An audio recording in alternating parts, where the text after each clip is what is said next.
ఈ రోజు తెలుగుదేశం పార్టీ వాళ్ళు రోడ్ల మీదకి వచ్చి ప్రెస్ మీట్లు పెట్టి ఏ విధంగా గింజుకుంటున్నారో మీరు కళ్ళారా చూశారు. నిన్న మీరు చూస్తే దాదాపుగా 1,00,000 మంది ప్రజల సమక్షంలో శిల్పా చక్రపాణి రెడ్డి గారు రాజీనామా చేసి జగన్మోహన్ రెడ్డి గారు ఏదైతే నైతిక విలువలతో వైఎస్ఆర్ కాంగ్రెస్ పార్టీని నడిపిస్తున్నారో దానికి మద్దతుగా మరి 3 నెలలు కూడా కాకముందే ఆయన తన పార్టీ పదవైన ఎమ్మెల్సీని మరి ఏ విధంగా రాజీనామా చేసి అది విసిరి కొట్టారో కూడా మనం చూసాం. సో ఇక మీదట ఏ ఛానల్లో డిస్కషన్ తీసుకున్నా కూడా వైఎస్ఆర్ కాంగ్రెస్ పార్టీ తరఫున గెలిచిన ఆ 20 మంది ఎమ్మెల్యేలు ఎవరైతే ఉన్నారో వారు నైతిక విలువలకి కట్టుబడి మరి రాజీనామా చేయాల్సిన అవసరం ఉంటుంది. దాని మీద రాష్ట్ర వ్యాప్తంగా పెద్ద ఎత్తున చర్చ జరుగుతుంది కాబట్టి దానిని ఎలాగైనా డైవర్ట్ చేయాలనుకున్నారు. ఆ డైవర్ట్ చేసే కార్యక్రమంలోనే ఒక పదాన్ని పట్టుకొని ఎలా ఊగుతున్నారో మీరు కళ్ళారా చూస్తున్నారు. నేను ఒకటే అంటున్నాను, జగన్మోహన్ రెడ్డి గారు మాట్లాడిన ప్రతి మాటకి మీరు సమాధానం చెప్పే ధైర్యం ఉందా అని నేను అడుగుతున్నా. జగన్మోహన్ రెడ్డి గారు చెప్పిన మాట ఏంటి? మీరు 600 హామీలు ఇచ్చి అధికారంలోకి వచ్చి ఈరోజు రైతుల్ని మోసం చేశారు. తెలుగుదేశం పార్టీ చేయిస్తుందో వాటి గురించి కానీ ఈ రాష్ట్రంలో ప్రతి ఒక్కరు అన్యాయమైన పరిస్థితిని చూసి ఈ ప్రభుత్వాన్ని నడి రోడ్డులో కాల్ చేయాలని ఎవరన్నా అన్నా కూడా తప్పు లేదని నాకు అనిపిస్తుంది. అంటే అది జగన్మోహన్ రెడ్డి గారే కాల్ చేయమన్నారన్నట్టుగా ముందు వెనక వాక్యాల్ని తీసేసి అశ్వత్థామ హత కుంజరా అన్న విధంగా ఈరోజు ప్రెస్ మీట్లు పెట్టి మాట్లాడుతున్నారే. వాళ్ళందరినీ ఎస్సీ ఎస్టీ బీసీ అని లేకుండా ప్రతి ఒక్క ఎమ్మెల్యేని ఇక్కడే ఈ అసెంబ్లీలోనే పాతేస్తామన్నారు. కనీసం వాళ్ళకి నోటీసులు ఇచ్చారా స్పీకర్ గారు? వాళ్ళతో మాకు క్షమాపణ అయినా చెప్పించగలిగారా? అంటే వాళ్ళు మాట్లాడితే చాగంటి ప్రవచనాలు, మేము మాట్లాడితే మాత్రం అవి బూతులు తప్పులా నేను అడుగుతున్నాను. ఈరోజు చంద్రబాబు నాయుడు గారు ఎంతటి నీచమైన వ్యక్తో మనం ఎవరు చెప్పాల్సిన అవసరం లేదు. ఆయనకి పిల్లనిచ్చిన మామ ఎన్టీ రామారావు గారే చాలా సార్లు చాలా స్పష్టంగా చెప్పడం, ఆ వీడియోల్ని పురంధేశ్వరి గారు చాలా సార్లు రిలీజ్ చేయడం కూడా మీరు చూశారు. అలాగే చంద్రబాబు నాయుడు గారు పదవుల కోసం ఎంత నీచానికైనా దిగజారుతాడని ఆయన తోడల్లుడైన దగ్గుపాటి వెంకటేశ్వరరావు గారు చాలా సార్లు చెప్పడం జరిగింది. మరి పార్టీ వ్యవస్థాపకుడైన ఎన్టీ రామారావు గారిని వెన్నుపోటు పొడిచి మరి చావుకు కారణమైన వాడిని ఏమనాలి? అలాగే ప్రజల కోసం పోరాడుతుంటే కాపు సామాజిక వర్గానికి చెందిన వాడు ఎక్కడ ఎదిగిపోతాడో అని మరి నడి రోడ్డు మీద రంగా గారిని హత్య చేయించిన చంద్రబాబు నాయుడు గారిని ఏమనాలి? అలాగే రాజశేఖర రెడ్డి గారి తండ్రి అయిన రాజారెడ్డి గారి హత్యకి కారణమైంది ఎవరు? ఆ కారణమైన వాళ్ళు ఎలా ఆశీర్వదించి తెలుగుదేశం పార్టీ పదవులు ఇచ్చిందో కూడా ఒకసారి మీరు గుర్తు చేసుకోవాలని కూడా ఈ సందర్భంగా తెలియజేస్తున్నా.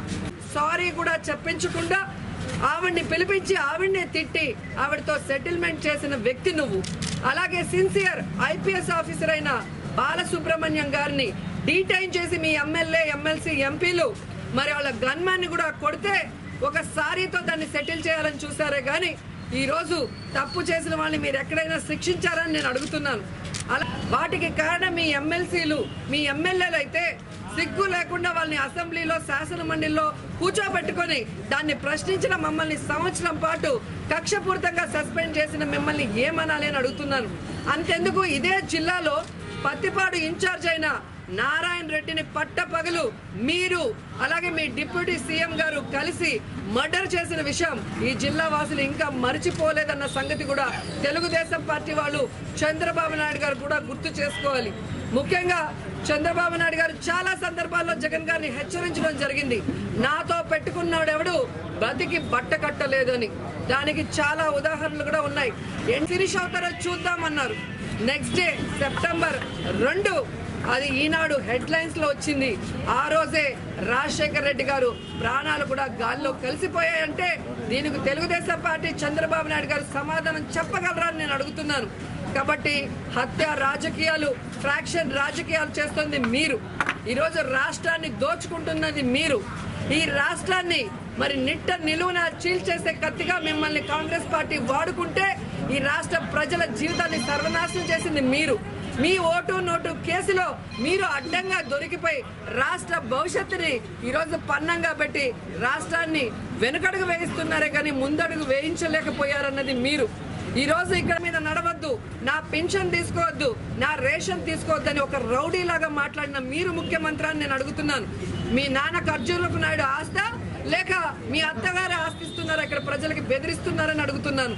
అలాగే మొన్న కరెంటు గురించి ఒక మనిషి అడిగితే అతన్ని రౌడీ అని ముద్ర వేసి ఈరోజు కులాల పేరుతో ఏ విధంగా నీ జిల్లాలో ఎంతమంది జీవితాన్ని సర్వనాశనం చేసావో నీ నియోజకవర్గానికి వెళ్తే చెబుతారు. అలాగే నువ్వెంత నీచమైన వాడివో మీ వదిన చంద్రబాబు నాయుడు గారికి ఏం చెప్పిందో తెలుసుకుంటే నీకే అర్థమవుతుందని కూడా ఈ సందర్భంగా తెలియజేసుకుంటున్నాను. అలా సోమిరెడ్డికి ఈరోజు చంద్రబాబు నాయుడు గారు కేవలం జగన్మోహన్ రెడ్డి గారిని తిట్టడానికే ఒక రెడ్డికి ఇవ్వాలని మంత్రి పదవి ఇచ్చాడే తప్ప నీ వల్ల ఆ ప్రజలకి ఏం ఒరిగిందని నేను అడుగుతున్నాను. ఈరోజు జగన్మోహన్ రెడ్డి గారి ఫోటో పెట్టుకుని పూజ చేయాల్సిన నువ్వు జగన్మోహన్ రెడ్డి గారి గురించి మాట్లాడుతున్నావే. నువ్వు మంత్రి అయిన తర్వాత ఈరోజు పసుపు కొనుగోళ్లలో నెల్లూరులో ఏ విధంగా నువ్వు తెలుగుదేశం పార్టీ నాయకులు రైతుల్ని దోచుకున్నారో ముందు వాటికి సమాధానం చెప్పు. అంతేగాని ఇక్కడికి వచ్చి సొల్లు చెబితే ప్రజలు నమ్మే పరిస్థితి లేదు సోదిరెడ్డి అని కూడా ఈ సందర్భంగా తెలియజేసుకుంటున్నా. ఏ విధంగా విద్య పేరుతో ఎంతమంది డబ్బుని దోచుకొని ఆ బాధితులకి డబ్బు తిరిగి ఇవ్వకుండా మోసం చేస్తూ ఉంటే వారికి డబ్బులు ఇచ్చి ఆ తర్వాత నువ్వు మాట్లాడు అండ్ రాజీనామా చేసి నువ్వు తెలుగుదేశం పార్టీ తరఫున గెలిచిన తర్వాత నువ్వు మాట్లాడితే నీకు కూడా గౌరవంగా ఉంటుందని కూడా ఈ సందర్భంగా తెలియదు. ఎమ్మెల్యేలుగానే ఈ 21 మంది ఇప్పటికి కూడా వాళ్ళ పేర్లు వస్తుంటే సిగ్గు లేకుండా వైఎస్ఆర్ కాంగ్రెస్ పార్టీకి వ్యతిరేకంగా ఓటేయమని ఇక్కడ తిరుగుతున్నారు అంటే ఎంత దిగజారుడు రాజకీయాలు చేస్తున్నారో ఒకసారి మీ అందరూ కూడా అర్థం చేసుకోవాల్సిన అవసరం. ఈరోజు అఖిలప్రియ మాట్లాడుతుంది. అఖిలప్రియకి సూటిగా ప్రశ్నిస్తున్నా. ఈరోజు శోభా నాగిరెడ్డి విలువలున్న నాయకురాలు. ఆవిడ వైఎస్ఆర్ కాంగ్రెస్ పార్టీ మొత్తం కూడా గౌరవిస్తుంది. ఎందుకంటే ఆవిడ పీఆర్పీ నుంచి వచ్చినప్పుడు ఆ పార్టీకి రాజీనామా చేసి వైఎస్ఆర్ కాంగ్రెస్ తరఫున గెలిచింది. చివరి రక్తపు బొట్టు వరకు చంద్రబాబు నాయుడు గారి ఓటమి కోసం జగనన్న ముఖ్యమంత్రి కావడం కోసమే పోరాడింది. కానీ ఆవిడ చనిపోయిన తర్వాత ఆవిడ ఆశయాల్ని తుంగలో తొక్కే విధంగా ఆ కుటుంబ సభ్యులు జగనన్నని ఎలా మాట్లాడుతున్నారో మీరు ఆలోచించండి.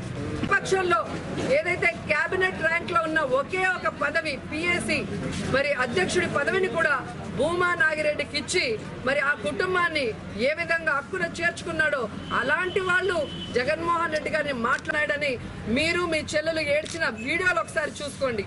మీ నాన్నని అసెంబ్లీ సాక్షిగా కాలువ శ్రీనివాస్ గారు ఇతను రౌడీ గూండా అని మాట్లాడిన వీడియోలు ఒకసారి వినండి. మీ నాన్న చేయని తప్పుకి ఎస్సీ ఎస్టీ కేసు పెట్టి జైల్లో 14 రోజులు పెట్టింది తెలుగుదేశం పార్టీ కాదా అని ఒకసారి ఆలోచించండి. మీకు ఆ రౌడీ షీటర్ పేరు మీదనే ఆయన చనిపోయాడే అన్న విషయాన్ని కూడా ఈరోజు అఖిలప్రియ తెలుసుకోవాల్సిన అవసరం ఉంది.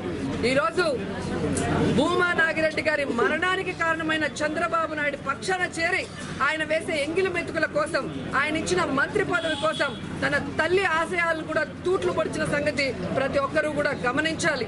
ఈ రోజు విషయాన్ని కూడా మీరు తెలుసుకోవాలని, ఈ రోజు ఏ విధంగా ఇక్కడ డబ్బులతోనో లేదా కులాలతోనో రాజకీయాలు చేయాలని ఇక్కడ ప్రయత్నిస్తున్న ఈ మంత్రుల్ని, ముఖ్యమంత్రిని, లోకేష్ ని మరి బంగాళాఖాతంలో కలిపే విధంగా నంద్యాల ప్రజలు తీర్పు చెప్పాలి.